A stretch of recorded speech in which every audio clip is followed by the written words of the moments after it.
تھوڑیاں مٹھیاں مٹھیاں گلاں سن کے نا مجھے بڑا اچھا لگتا۔ اچھا اندر والے سپیکر کی ذرا نا آواز بڑھانی ہے، بالکل سلو ہے، آواز ہے ہی نہیں۔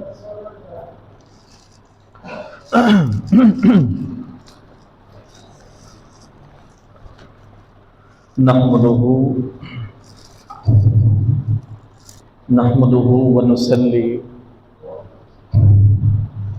ونسلم علی سیدنا و مولانا، تھوڑی کٹا دو، ہلکی ہلکی جی کٹا دو۔ اما بعد اعوذ باللہ من الشیطان الرجیم، بسم اللہ الرحمن الرحیم۔ قال اللہ تعالی فی کلام المجید والفرقان الحمید، قل لا اسألکم علیہ اجرا الا المودۃ فی القربى، صدق اللہ مولانا العظیم وصدق رسولہ النبی الکریم۔ ان اللہ وملائکتہ یصلون علی النبی یا ایہا الذین آمنوا صلوا علیہ وسلموا تسلیما۔ مل کر کریم آقا کی بارگاہ میں درود پاک کا نذرانہ پیش کریں۔ الصلاۃ والسلام علیک یا سیدی یا رسول اللہ وعلی آلک واصحابک یا حبیب اللہ۔ الصلاۃ والسلام علیک یا سیدی یا رسول اللہ وعلی آلک واصحابک یا محمد الرسول اللہ۔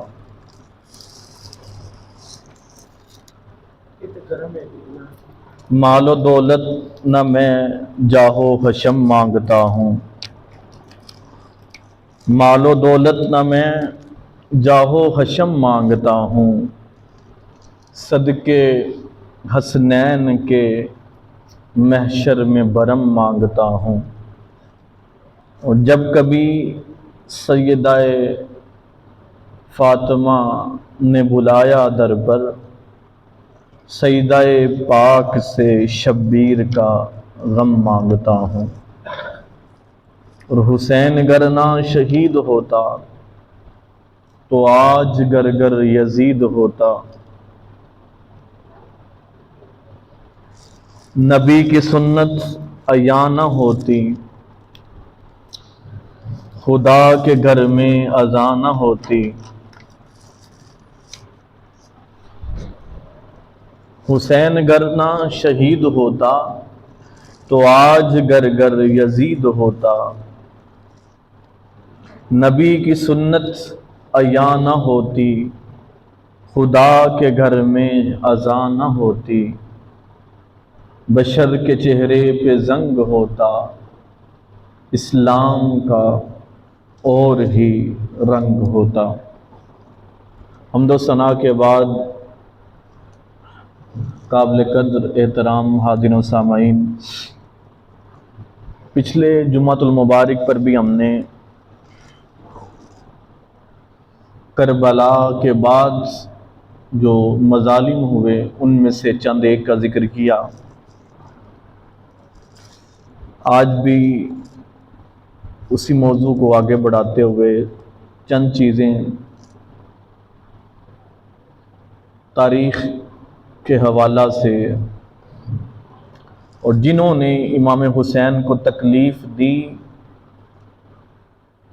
ان کو اللہ پاک نے دنیا کے لیے نشان عبرت بنایا، ان میں سے چند ایک مثالیں آج پھر آپ کے سامنے رکھوں گا۔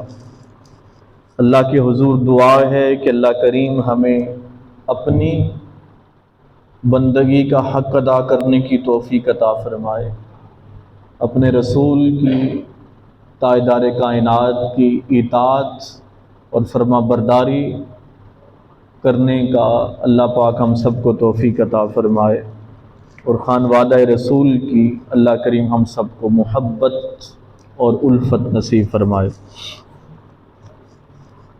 میں بات کا آغاز آج یزید کے اس خط سے کرنا چاہتا ہوں جو اس نے ابن زیاد کو لکھا۔ جب یزید کو خبر ہوئی کہ امام حسین مکہ سے چل پڑے ہیں اور کوفہ کی طرف آپ کا سفر ہے، تو ابن زیاد کو یزید نے خط لکھا جو یزید کے سارے عزائم کو ظاہر کر رہا ہے۔ اس خط کے متن میں سے چند جملوں کا میں آپ کے سامنے ترجمہ رکھنا چاہتا ہوں۔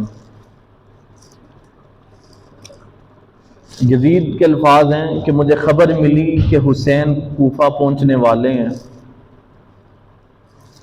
آگے کہتا ہے کہ تمام زمانوں میں سے یہ تمہارے زمانے پر ذمہ داری عائد ہوتی ہے،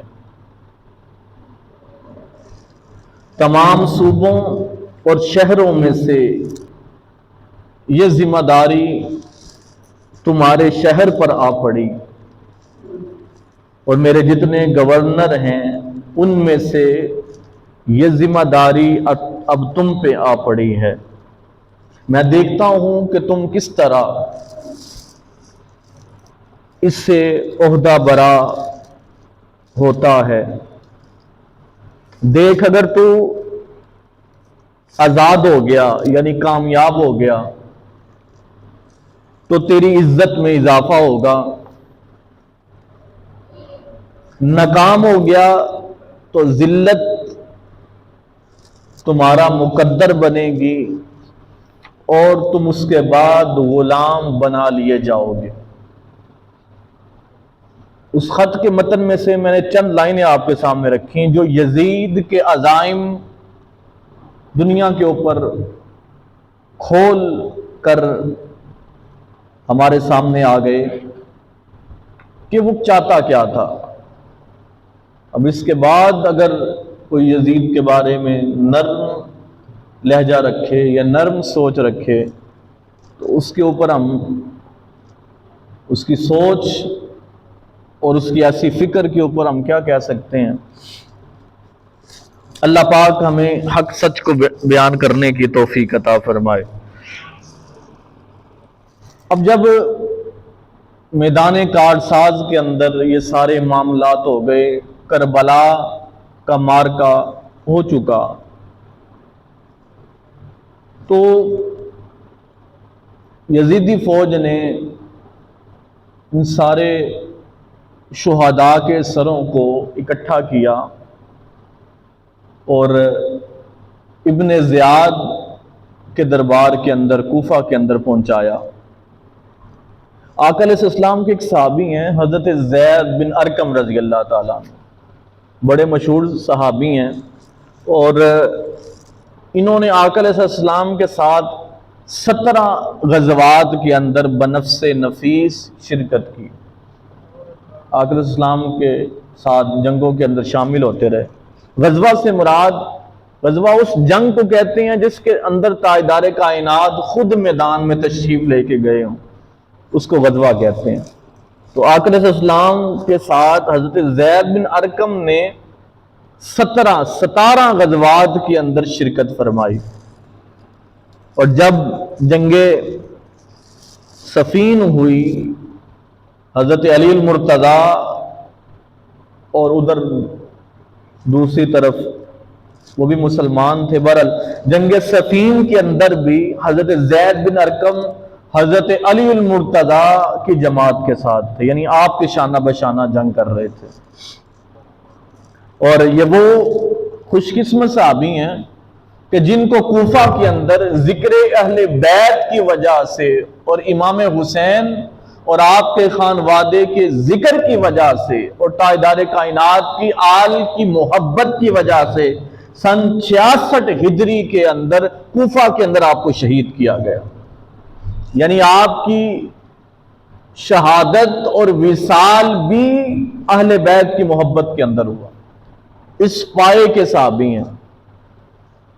یہ زید بن ارقم وہ بیان کرتے ہیں کہ جب مجھے پتا چلا کہ واقعہ کربلا ہو چکا، امام علی مقام امام حسین کو شہید کر دیا گیا اور ان کے سروں کو ابن زیاد کے سامنے پیش کیا جا رہا ہے، تو میں بھی ابن زیاد کے دربار کے اندر چلا گیا جب ابن زیاد کے دربار کے اندر پہنچا تو میں کیا منظر دیکھتا ہوں. اب یہ حضرت زید بن ارقم بیان کر رہے ہیں, آپ کی توجہ چاہتا ہوں.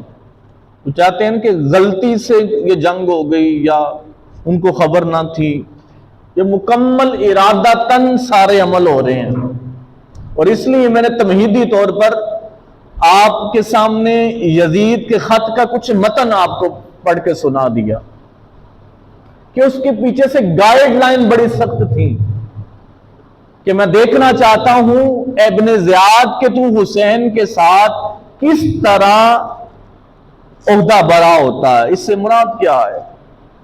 یعنی تو اس معاملے کو اس سے کس طرح آزادی حاصل کرتا ہے, کس طرح کامیابی حاصل کرتا ہے. تو کیٹاگوریکل صاف الفاظ کے اندر ان کی نیت, ان کے ارادے اس خط کے متن سے ظاہر تھے. بہرحال حضرت زید بن ارقم کہتے ہیں کہ میں دربار کے اندر پہنچ گیا. جب امام حسین اور آپ کے ساتھ آپ کے اصحاب کے سر انور پیش کیے گئے تو وہ بدبخت ابن زیاد آپ کی رخسار, آپ کی آنکھوں اور آپ کے ناک اور ہونٹوں کے اوپر چھڑیاں مارتا تھا. اس کو امام طبری نے بھی روایت کیا, تاریخ کی مختلف کتابوں کے اندر اس کو روایات موجود ہیں. ابن زیاد کے دربار کا یہ منظر دیکھ کر حضرت زید بن ارقم کہتے ہیں بوڑھے ہو چکے تھے, بینائی بھی کم تھی. کہتے ہیں کہ ابن زیاد بدبخت حسین کے چہرے سے اپنی چھڑی کو ہٹا, دور کر.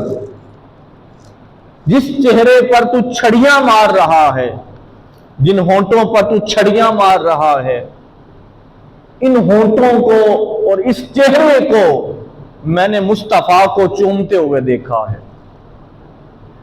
حضرت زید بن ارقم کی جب یہ بات سنی, ابن زیاد آگ بگولا ہو گیا اور کہا کہ تیری بینائی کی وجہ سے, تیرے بڑھاپے کی وجہ سے مجھے تجھے چھوڑ رہا ہوں, ورنہ ابھی میں تجھے قتل کروا دیتا. حضرت زید بن ارقم کہتے ہیں کہ پھر میں روتا ہوا, چلاتا ہوا ابن زیاد کے دربار سے نکلا اور باہر بازاروں کے اندر, چوکوں چراہوں کے اندر اس بات کا میں نے واویلا کرنا شروع کر دیا, جس کا یہ ہوا کہ آپ کو بھی کوفہ کے بازار کے اندر شہید کر دیا گیا, حضرت زید بن ارقم کو. تو یہاں سے ان کی خباثت ظاہر ہوتی ہے. اب یہ تو میں نے تمہیدی طور پر ایک روایت آپ کے سامنے رکھ دی کہ ابن زیاد نے یہ منظر کیا, پھر اس کے بعد یزید کی طرف قافلہ چلا. اب اس ابن زیاد کے ساتھ کیا ہوا, پھر اللہ پاک نے قاتلان حسین سے کیسے انجام لیا, ان سے کیسے انتقام لیا گیا, تاریخ کے اندر دکھایا گیا دنیا کو. کہ پھر ایک شخص آیا جس کو ابراہیم سقفی کہتے ہیں, وہ اٹھا.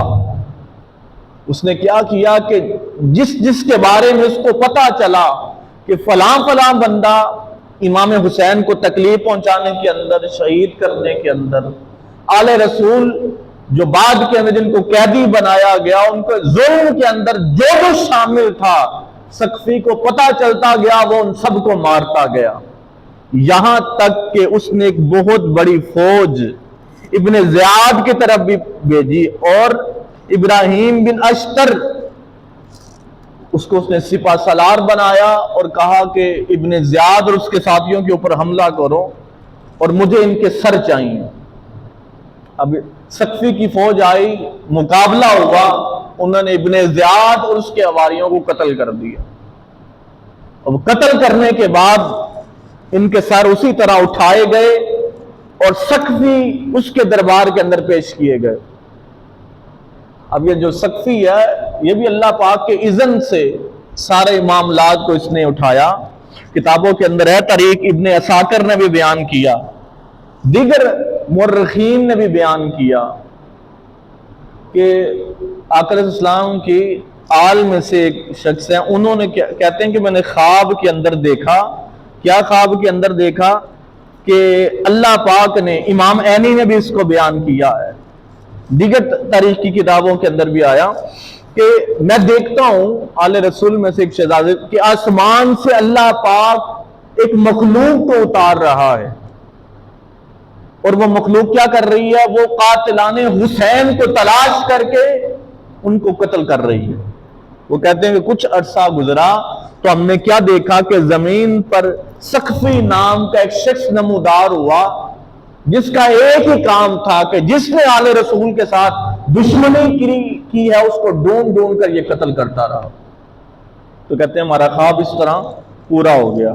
اب ابن زیاد اور اس کے ساتھیوں کے جو سر ہیں یہ مختار سقفی کے سامنے اس کے دربار کے اندر جب پیش کیے گئے تو مختار سقفی کیا منظر دیکھتا ہے، اور وہاں بھی ایک صحابی موجود تھے، وہ بھی بیان کرتے ہیں کہ جب ہم مختار سقفی کے دربار کے اندر پہنچے تو اس ابن زیاد اور ان کے ساتھیوں کے سر جب سقفی کے سامنے رکھ دیے تو ہم نے دیکھا کہ کچھ دیر کے بعد ایک سانپ نمودار ہوا، بڑا عجیب قسم کا سانپ تھا۔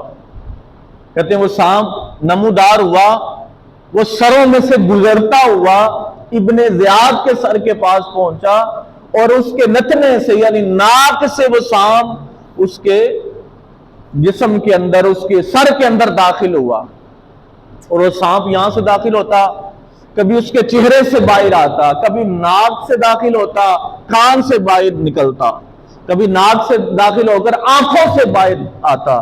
وہ صحابی کہتے ہیں کہ 3 دفعہ وہ ایک کے سر سے نکلتا، دوسرے کے سر کے اندر داخل ہو جاتا، پھر اس کے نکلتا، تیسرے کے سر کے اندر داخل ہوتا، یہاں تک کہ سانس جو سانپ ہے وہ ہماری نظروں سے اوجھل ہو گیا۔ پھر تھوڑی دیر گزری، پھر سانپ آیا، پھر اسی طرح تمام کے سروں سے نکلتا ہوا، پھر سانپ غائب ہو۔ کہتے ہیں کہ یہ منظر ہم نے 2 3 4 مرتبہ بلکہ کئی مرتبہ دیکھا، اور ہم اللہ کی قدرت پر حیران تھے کہ اللہ پاک آل رسول کا بدلہ اس طرح لے رہا ہے۔ اور پھر اس نے مختار سقفی نے کیا کیا؟ ابن زیاد اور اس کے ساتھیوں کے سر سارے کے سارے مکہ کی طرف روانہ کر دیے۔ وہاں حضرت عبداللہ بن زبیر موجود تھے، اور ایک روایت کے مطابق امام محمد بن حنیفہ موجود تھے۔ اب انہوں نے کیا کیا؟ انہوں نے عبرت کے طور پر اور لوگوں کو دکھانے کے لیے ان کے سر کعبۃ اللہ کے سامنے نصب کر دیے، کئی عرصہ تک نصب رہے تاکہ لوگ عبرت پاتے رہیں اور دیکھتے رہیں۔ اور یہاں مختار سقفی نے کیا کیا؟ کوفہ کے اندر اس نے ابن زیاد اور اس کے جتنے ساتھی تھے جو ابراہیم ابن اشتر کی فوج نے جن کو قتل کیا، اس نے مختار سقفی نے ان کی لاشوں کو دفن بھی نہیں ہونے دیا، اور کہا کہ زمین ان لاشوں کو دفن بھی میں نہیں کرنے دوں گا زمین کے اندر، کہا کہ ان کی لاشوں کو زندہ جلا دیا جائے۔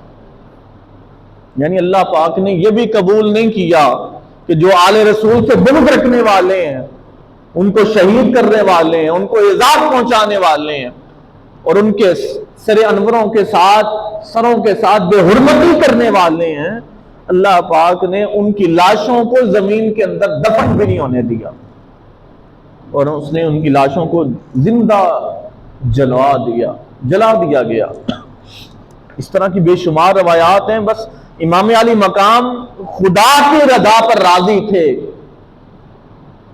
اس لیے انہوں نے اتنا بڑا صدمہ اس کو جیلا بھی، برداشت بھی کیا، قربانیاں بھی پیش کی۔ میں آپ کو کربلا کے میدان سے ایک روایت سنانا چاہتا ہوں۔ حضرت اسلم روایت کرتے ہیں، کہتے ہیں کہ اس کو بھی ابن اساکر نے بیان کیا، امام طبری نے بیان کیا، امام ابن جوزی نے بیان کیا، دیگر تاریخ دانوں نے بھی بیان کیا۔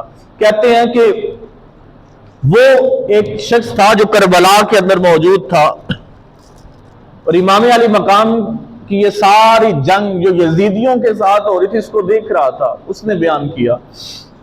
حضرت اسلم کہتے ہیں کہ ایک شخص یزیدی فوج سے دوڑتا ہوا آیا اپنے گھوڑے پر، بڑی تیزی کے اندر آیا۔ اس نے کہا کہ تم میں سے حسین کون ہے؟ تو امام علی مقام نے کہا بھئی میں حسین ہوں۔ تو اس بدبخت نے وہیں کھڑے ہوتے ہوئے امام علی مقام کو کہا کہ حسین تمہیں آگ کی خوشخبری دیتا ہوں، معاذ اللہ استغفر اللہ۔ جب اس نے اتنا کہا، اب آپ کے صحابہ بھی سن رہے تھے، سارے بڑے غمگین ہوئے۔ اب امام علی مقام تو رضا کے منصب پر فائز تھے، جب اپنے اصحاب کا حوصلہ پست ہوتے ہوئے دیکھا کہ یہ بات ان کو بھی بہت بری لگی ہے، اس نے بے ادبی کی ہے، اور کہا کہ حسین تمہیں آپ کی خوشخبری ہو، معاذ اللہ یہ کنسنٹ دیا جا رہا ہے کہ ہم حق پر ہیں، حسین تم حق پہ نہیں ہو۔ تو امام علی مقام نے کہا اے بدبخت تمہارا ستیہ ناس ہو، تم مجھے یہ کہہ رہے ہو کہ تمہیں آپ کی خوشخبری ہو۔ آپ نے فرمایا میں تو اپنے رب کے اس کے کریمانہ انداز پہ راضی ہوں، اس کے کرم پہ راضی ہوں، اور اپنے نانا کی شفاعت کا سب سے زیادہ حقدار میں ہوں، لہذا جس آگ کی خوشخبری تو مجھے دے رہا ہے، میں اللہ کے حضور دعا کرتا ہوں کہ مولا اس کے الفاظ اور اس کو آج اس کے ساتھیوں کے سامنے عبرت کا نشان بنا دے۔ حضرت اسلم کہتے ہیں کہ امام علی مقام کے منہ سے یہ الفاظ نکلنا تھے، وہ واپس لوٹا، واپس اس نے گھوڑا بگانا چاہا، ایک قدم بھی نہیں چلا تھا کہ گھوڑے نے اس کو اچھال کر زمین پہ گرا دیا، اور اس شخص کا پاؤں جو رکاب ہوتی ہے اس کے اندر پھنس گیا۔ اب وہ اپنا پاؤں چھڑانا چاہتا ہے، لیکن گھوڑا کبھی ادھر بھاگتا ہے کبھی ادھر بھاگتا ہے، اور کہتے ہیں کہ ہماری آنکھوں کے سامنے حسین کے منہ سے الفاظ نکلنے کی دیر تھی کہ ہم نے دیکھا کہ چند لمحوں کا بھی توقف نہیں ہوا، اسی وقت اس شخص کو ہم نے نشان عبرت بنتے ہوئے دیکھا ہے۔ اور کہتے ہیں اس سے بڑے تعجب کی بات یہ ہے کہ اس کی فوج بھی سامنے دیکھ رہی ہے، یزیدی فوج اس کے ساتھی، گرنے والے کے ساتھی دیکھ رہے ہیں، مگر کسی نے بڑھ کر اپنے ساتھی کو بچانے کی کوشش نہیں کی، اور کہتے ہیں کہ ہم نے دیکھا کہ گھوڑے نے اس کے بدن کے ٹکڑے ٹکڑے کر دیے، اور جو حسین کو آگ کا کہنے آیا تھا اللہ پاک نے ساری یزیدی فوج کے سامنے اس کو نشان عبرت بنا دیا۔ یہ امام علی مقام کا مقام ہے۔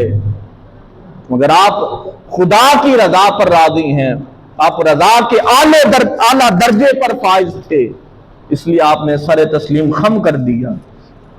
اسی طرح کربلا کے میدان میں سے ایک اور چیز آپ کے سامنے رکھنا چاہتا ہوں۔ آج یہ کہتے ہیں کہ یہ جنگ معاذ اللہ استغفر اللہ شہزادوں کی جنگ تھی، امام علی مقام دور سے چلے، کیا ضرورت تھی مکہ کے اندر ٹھہر جاتے؟ کیسے ٹھہر سکتے تھے؟ آپ نے جب سے آنکھیں کھولی ہیں نانا سے اپنی شہادت کے قصے سنے ہیں، نانا سے اپنی شہادت کی خوشخبریاں سنی ہیں، کربلا کا ذکر سنا ہے، اور اپنی قربانی کا تذکرہ سنا ہے، تو کیسے مدینہ کے اندر رک سکتے تھے؟ کیسے کوفہ کے اندر رک سکتے تھے؟ امام علی مقام حالت جنگ کے اندر ہیں، کیونکہ اللہ پاک نے ان سے خود بدلہ لیا، ان لوگوں کو دنیا کے لیے نشان عبرت بنایا۔ امام علی مقام حالت جنگ کے اندر ہیں، جب یزیدیوں نے دیکھا کہ ہم ایک ایک کر کے دو دو چار چار کر کے حسین کا مقابلہ نہیں کر سکتے، تو انہوں نے یک مشت حملہ کیا، بہت سے لوگوں نے مل کے حملہ کیا، سینکڑوں لوگوں نے، تو امام علی مقام کچھ زخمی ہو گئے۔ جو زخمی ہوئے تو ادھر سے پیاس کی شدت بھی تھی، امام حسین نے چاہا کہ میں دریائے فرات کے بالکل قریب پہنچ چکے تھے کہ چند گھونٹ میں پانی کے پی کے تازہ دم ہو کے دوبارہ ان سے مقابلہ کرتا ہوں۔ اب گھوڑے سے نیچے تشریف لائے، ابن عساکر نے بیان کیا، امام طبری نے بھی بیان کیا، امام بہقی نے بھی بیان کیا کہ آپ پانی کے لیے جب آپ نے چلو میں پانی اٹھایا اور اپنے چہرے اور ہونٹوں کے قریب کیا تو ایک یزیدی فوج میں سے ایک شخص آیا، اس نے تیر مار دیا جس سے آپ کا جبڑا جو ہے وہ زخمی ہو گیا، اب پانی کی ایک بوند بھی نہ پی سکے، خون نکلنا شروع ہو گیا، آپ نے پانی کو چھوڑ دیا۔ کہتے ہیں کہ بس آپ نے آنکھ اٹھا کر اس شخص کی طرف دیکھا، جیسے ہی آپ کی آنکھ اٹھا کر اس شخص کو دیکھنا تھا کہ اس کی طبیعت کے اندر پیاس نمودار ہو گئی، پیاسا، اس نے اپنے آپ کو پیاسا محسوس کرنا شروع کر دیا، اور کہتے ہیں کہ دیکھتے ہی دیکھتے وہ اپنے گھوڑے سے نیچے آیا، اس نے پانی پینا شروع کر دیا۔ اب وہ پانی پیتا جاتا ہے لیکن اس کی پیاس ختم نہیں ہوتی۔ کہتے ہیں ہماری نظروں کے سامنے جس نے حسین کو 2 گھونٹ پانی نہیں پینے دیا، خود پیاسا ہے، دریائے فرات کے کنارے کھڑا بیٹھا پانی پی رہا ہے، پانی پیتا جاتا ہے لیکن پیاس ختم نہیں ہوتی۔ کہتے ہیں اتنا پانی پیا کہ اس کا معدہ اور پیٹ پھٹ گیا لیکن اس کی پیاس ختم نہیں ہوئی، اور وہ اسی حالت کے اندر واصل جہنم ہو گیا۔ یہ امام حسین کا مقام اور مرتبہ ہے کہ اللہ پاک آپ کے قاتلان کو، جو آپ کو شہید کرنے والے ہیں، آپ کو تکلیف دینے والے ہیں، ان کو دنیا کے لیے خود نشان عبرت بنا رہا ہے کہ کوئی یہ نہ سمجھے کہ حسین کمزور تھا، اس کے پاس طاقت نہ تھی۔ حسین کو اللہ پاک نے بہت طاقت عطا کر رکھی تھی، مگر وہ اللہ کی رضا پر راضی تھے۔ اور امام انبیاء تاجدار کائنات آپ نے خود ارشاد فرما دیا کہ میرے حسین کا اللہ پاک اتنا بدلہ لے گا، اتنا بدلہ لے گا کہ 70,000 اور اس کے بعد پھر 70,000 لوگوں کو حسین کی وجہ سے قتل کیا جائے گا، کہ جو ملوث تھے ان ہر کسی کو قتل کیا جائے گا۔ اس لیے تو مختار سقفی جو بعد کے اندر آیا، اس نے چن چن کے ہر کسی کو قتل کیا۔ پتا چلتا کہ فلاں بندہ ملوث ہے، فلاں بندہ ملوث ہے، فلاں بندہ ملوث ہے، وہ وہاں فوج بھجوا دیتا۔ اس کے بعد دیکھیں، یہ جو میں نے بات کی ایسی بات نہیں کر دی، ابو حمید الطحان بیان کرتے ہیں، وہ کہتے ہیں کہ ہم مال تجارت کا کوئی کام کیا کرتے تھے، مختلف علاقوں کے اندر تجارت کا سامان لے کے جاتے تھے، کبھی عراق، کبھی شام، کبھی کوفہ۔ تو ہم تجارت کا ایک سامان لے کر ہمارا گزر جو ہے وہ کربلا کے نزدیک سے بھی ہوا۔ اب یہ ابراہیم سقفی کا دور ہے۔